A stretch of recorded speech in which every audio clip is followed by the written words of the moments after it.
Un encuentro con su palabra, porque secase la hierba, marchitase la flor, mas la palabra de Dios permanece para siempre. Con ustedes, el doctor José Ricardo Arias Quintero.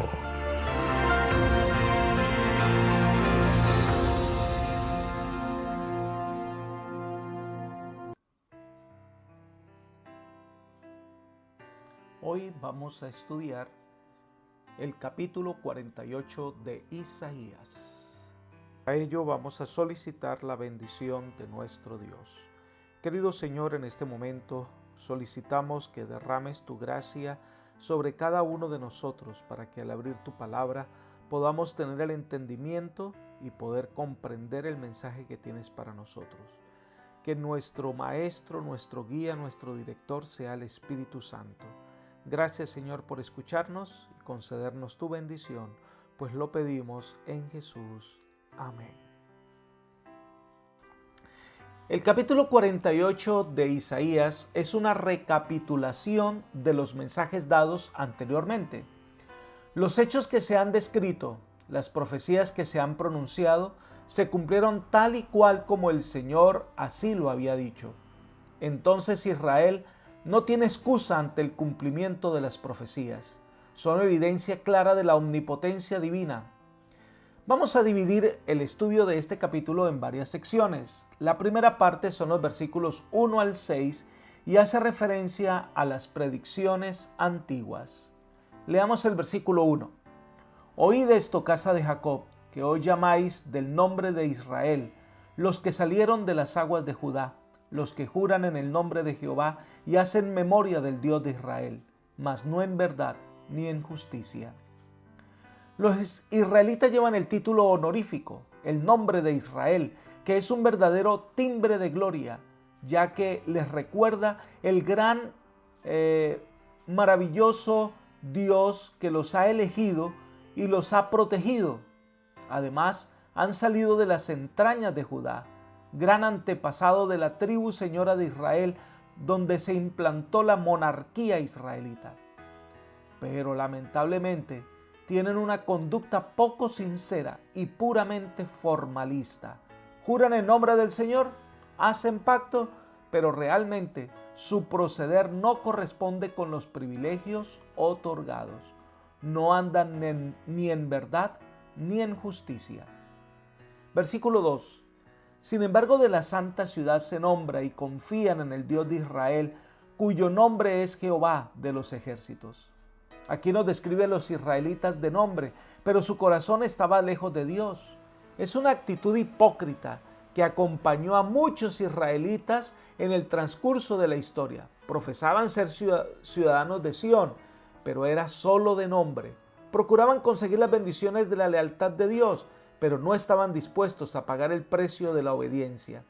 Deseaban tener los privilegios del discipulado, pero se negaban a aceptar sus responsabilidades.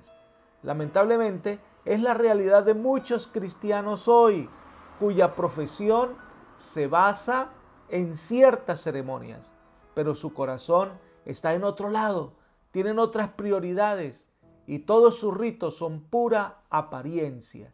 Este es un tremendo reproche divino contra la hipocresía. Leamos el versículo 3.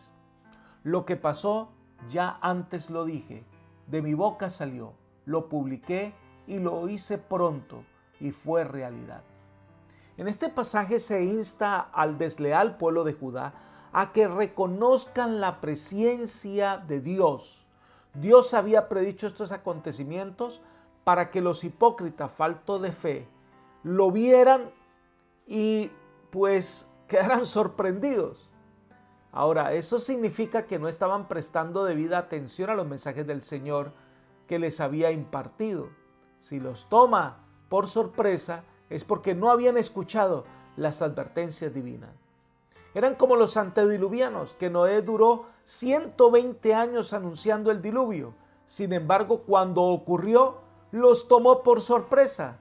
Si prestamos atención a las advertencias divinas, a las profecías, nosotros no seremos tomados por sorpresas en la crisis final. Dios da la profecía para que afiancemos nuestra fe y nuestra confianza en Él. Leamos los versículos 4 y 5. Por cuanto sé que eres duro, que una barra de hierro es tu cerviz y tu frente de bronce, por eso te lo dije ya hace tiempo, antes que sucediera te lo advertí, para que no dijeras, mi ídolo lo hizo, mis imágenes de escultura y de fundición mandaron estas cosas. Dios ya sabía lo que había de suceder cuando llamó a Israel. Se dieron las advertencias en cuanto a la transgresión, porque el Señor conocía los peligros que Israel tenía por delante y con cuánta facilidad caería en la tentación. Pero apenas salió de Egipto, atribuyó a un ídolo el becerro de oro, su liberación. Atribuyó a ese ídolo todo lo que había ocurrido en Egipto. Eso es un pueblo de dura cerviz. Cuando comienza el cautiverio en varias oportunidades, Jeremías reprendió al pueblo que tenía corazón duro. Pero lo cierto es que en el momento de la crisis no tienen excusa. Dios los había guiado, Dios les había advertido, pero su duro corazón les impidió aceptar la amonestación divina. Tengamos cuidado nosotros de cerrar nuestros oídos caprichosamente a la amonestación del Señor. Y entonces llegamos al versículo 6. Lo oíste y lo viste todo, y no lo anunciasteis vosotros. Ahora pues te he hecho oír cosas nuevas y ocultas que tú no sabías. Israel tenía las evidencias más claras sobre la presencia divina. Eran tan claras que todo lo que el Señor había predicho se cumplió y lo habían visto sus propios ojos. ¿No van a admitir francamente la dirección divina? ¿No están dispuestos a aceptar las nuevas enseñanzas o profecías que el Señor les enviaba? Por eso el texto nos enfatiza que este pueblo es de duro corazón como un hierro, porque a pesar de todas las advertencias y todas las evidencias del amor de Dios, ellos desconfían de Dios y siguen otros caminos. En los versículos 7 al 11, el profeta expone el mensaje de Dios con nuevas predicciones. La pregunta es si el pueblo llegará a confiar en Dios. Versículo 7. Ahora han sido creadas, no en días pasados, ni antes de este día las habías oído, para que no digas, he aquí, yo lo sabía. El Señor anuncia cosas nuevas que se van a realizar ante los ojos de Israel, para que no las vaya a tomar por sorpresa. Pero lo cierto es que ni los hombres ni los ídolos pueden decir que ya lo sabían, porque solo Dios conoce el fin desde el principio. Versículo 8. Sí, nunca lo habías oído ni nunca lo habías sabido. Ciertamente no se abrió ante tus oídos, porque sabía que siendo desleal habías de desobedecer. Por tanto te llamé rebelde desde el vientre. Como Dios no los había revelado, ningún otro podía decir que ya lo sabía. Son nuevas para los hombres, pero Dios las sabía de antemano. Dios conocía perfectamente el carácter perverso del pueblo de Israel. Sabía que no querían creer y que hasta el fin tratarían de justificar su rebeldía. Muchos acontecimientos vendrán, pero Israel debe aprender a dejar de ser rebelde y más bien seguir las indicaciones divinas. Es la única manera que encontrará la razón de su existencia. Versículo 9. Por amor de mi nombre, contendré mi ira y para alabanza mía la reprimiré para no destruirte. Debido a su terquedad y a su rebeldía, el pueblo de Israel no merecía más misericordia ni gracia de parte de Dios. Pero la caída de Israel traería oprobio al nombre de Dios. El nombre es su carácter, misericordioso, piadoso, tardo para la ira. Así que Israel, si fuera consumida, los hombres pensarían que Dios era caprichoso, vengativo e incapaz de ejecutar sus propios planes y propósitos. Por eso Dios iba a seguir manifestando misericordia y bondad para los judíos a pesar de su terquedad. Es interesante, porque en el Nuevo Testamento se dice que el Señor no ha venido aún a ejecutar su juicio, porque no desea que todos perezcan, sino que todos procedan al arrepentimiento. El Señor está esperando entonces que dejemos la necedad, la terquedad y confiemos plenamente en su dirección y salvación. Sigamos con los versículos 10 y 11. He aquí te he purificado, y no como a plata, te he escogido en horno de aflicción. Por mi amor, por amor de mí mismo lo haré, para que no sea profanado mi nombre, y mi honra no la daré a otro. El Señor ha permitido ciertas circunstancias para purificar al pueblo de Israel, pero la intensidad de esas pruebas no puede compararse con la afinación de la plata, ya que no todos en Israel han quedado completamente limpiados del orgullo y la hipocresía. Si el Señor hubiese purificado completamente a su pueblo en el horno de la aflicción, es muy probable que no hubiera sobrevivido completamente, ¿verdad? Hubieran desaparecido como nación, y el honor de Dios ante el mundo y ante el universo hubiese quedado en entredicho. Así que Dios iba a salvar a Israel no porque lo mereciera, sino para mostrar al universo lo amoroso y misericordioso que es Dios. Esto llevaría al mundo a glorificar a Dios. A veces, mis queridos amigos, Dios permite que pasemos por el horno de las aflicciones para ser purificados. Así que debemos agradecer a Dios que nos permitan esta circunstancia, porque nos ama y desea a un pueblo fiel y santo. Elena de White explica: los hijos de Dios siempre están siendo probados en el horno de la aflicción. Si soportan la primera aflicción, no es necesario que pasen por segunda vez por una prueba semejante, pero si fracasan, se les presenta la prueba una y otra vez, y en cada ocasión en forma más dura y severa. Así se pone delante de ellos una oportunidad tras otra para que ganen la victoria y demuestre que son fieles a Dios. Pero si continúan manifestando su rebelión, al fin Dios es obligado a retirar de ellos su espíritu y su luz. Este es manuscrito 69 del año 1912. Dios desea salvarnos. Dios desea pulirnos para que seamos ciudadanos del reino de Dios. Así que ella sigue su comentario diciendo: dolores y aflicciones deben sobrevenir a todos, y esto solo es bello cuando actúa para pulir, santificar y refinar el alma, a fin de que sea un agente adecuado para que sirva al Señor. Esto lo encontramos en el Comentario Bíblico Adventista, tomo 4, página 1168. A veces no entendemos los propósitos de Dios ante las circunstancias que podamos enfrentar, pero debemos confiar en que Él hará siempre lo mejor para nuestro bien. Su deseo es salvarnos. Su deseo es motivado por su gran amor por nosotros.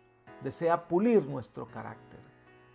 Viene entonces una sección donde Dios revela las cosas nuevas por amor, y para ello presenta sus credenciales como creador de todas las cosas y forjador de la historia de Israel, versículos 12 al 16. Y para cumplir su voluntad, traerá a Ciro para libertar a su pueblo del yugo de Babilonia. Leamos el versículo 12. Óyeme, Jacob, y tú, Israel, a quien llamé, yo mismo, yo el primero y yo también el último. Nuevamente el profeta, miren, mezcla los dos nombres, Jacob e Israel, para recordar los orígenes de este pueblo, y fue Dios quien llamó a Jacob y lo convirtió en Israel. En este momento Dios dirige a un pueblo que lleva el nombre de Jehová con hipocresía y no sinceramente. Dios le recuerda su llamado y recuerda que su amor por este pueblo era grande, para que el pueblo reaccione y tome la mejor decisión. Y entonces se presenta como el primero y el postrero, el alfa y la omega, ¿verdad? Antes que las cosas fueran, Dios ya era. Y cuando llega la consumación de la historia del pecado, Él seguirá siendo Dios. Leamos los versículos 13 y 14. Mi mano fundó también la tierra, Mi mano derecha midió los cielos con el palmo. Al llamarlos yo, comparecieron juntos. Juntaos todos vosotros y oíd. ¿Quién hay entre ellos que anuncie estas cosas? Aquel a quien Jehová amó ejecutará su voluntad en Babilonia, y su brazo estará sobre los caldeos. Dios presenta sus credenciales como el creador y ordenador del universo. El Dios que llamó a la existencia las estrellas y todo lo que hay en el cielo. El mismo Dios formó la nación de Israel y le dio a éste la comisión de que fuera su representante escogido en la tierra. Y entonces lanza un desafío a los que adoran los ídolos. ¿Quién más puede hacer lo que Dios hace? ¿Quién más puede predecir el futuro? Entonces Dios ratifica su promesa a Israel. Dios intervendrá por medio de Ciro y se ejecutará la sentencia contra Babilonia, y el pueblo de Dios será liberado. Y vuelve a enfatizar esa profecía de liberación, versículos 15 y 16. Yo hablé y lo llamé y lo traje, por tanto será prosperado su camino. Acercaos a mí, oíd esto. Desde el principio no hablé en secreto. Desde que eso se hizo, allí estaba yo. Y ahora me envió Jehová el Señor y su Espíritu. El Señor presenta la buena nueva. Dios llamó a Ciro para que cumpliera su obra de la manera que el Señor deseaba. Y entonces iba a hacer que su camino fuera próspero, es decir, iba a despejar el camino para que Ciro pudiera llegar a Babilonia y libertar a su pueblo. Pero hay algo interesante en este pasaje, y es que para ello se presenta la divinidad como una garantía de que se iba a cumplir esta promesa. Al parecer, Jesús es quien habla. Él dice, desde el comienzo yo estaba allí. Desde el comienzo, si nosotros aplicamos esto a Jesús, podemos aplicarlo al comienzo de la historia de Israel, pero también podemos aplicarlo al comienzo de la creación de este planeta Tierra. Jesús, como Hijo de Dios, estaba allí, participó, y estaba también el Espíritu Santo. Entonces el profeta dice, me envió Jehová el Señor y su Espíritu. Cristo vino del cielo, enviado por la divinidad para salvar al mundo. Fue enviado por el Padre, pero fue ungido y acompañado por el Espíritu Santo. Lo mismo sucede en el bautismo. La divinidad se manifiesta ante el hombre. La tarea de salvar al hombre es una iniciativa de la divinidad. Entonces el Señor interrumpe un poco el tema que viene tratando e introduce un mensaje de amonestación al pueblo de Dios, versículos 17 al 19. Otra fuera la historia si Israel hubiese mantenido su fidelidad al Señor.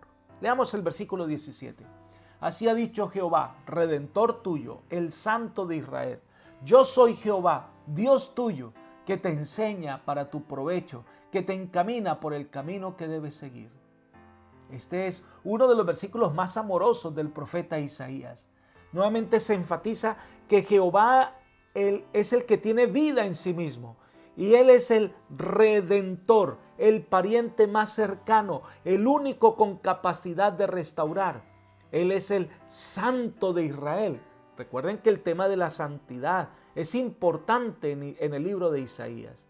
Dios no es cualquier Dios. Dios es santo, vive en santidad. Y ese Dios es quien guía a su pueblo. Y Dios desea lo mejor para su pueblo. Dios es el que caminó le abre caminos por las sendas de salvación. Y esto nos recuerda la obra de Cristo, que vino a mostrarnos el camino de salvación y la senda de la vida. ¿Qué hubiera pasado si Israel entonces hubiera sido dócil, no de corazón duro, sino que hubiera obedecido completamente al Señor? Leamos los versículos 18 y 19. Si hubieras atendido a mis mandamientos, fuera entonces tu paz como un río y tu justicia como las olas del mar.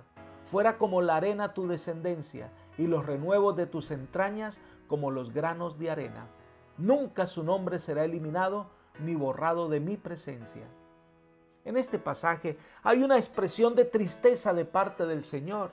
si Israel hubiera sido obediente, porque Dios nos ha dado sus mandamientos para guiarnos, para protegernos, para que nosotros podamos ser un pueblo santo como Él es santo. Y entonces dice, si hubieras sido obediente, tendrías paz como un río, y se compara la justicia como las olas del mar. Es decir, habría abundancia de paz. Habría una paz que iba a inundar la vida, no solamente espiritual, sino también material del pueblo de Israel. Es decir, sería una nación próspera. Su descendencia sería como la arena del mar y su nombre hubiese permanecido en el libro de los fieles. Pero lamentablemente, Israel no cumplió. Israel no siguió las indicaciones divinas y por lo tanto no experimentó la justicia.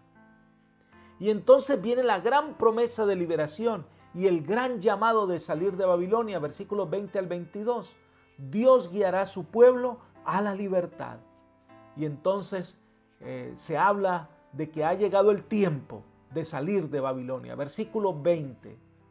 Salid de Babilonia, huid de entre los caldeos, anunciadlo con voz de alegría y publicadlo.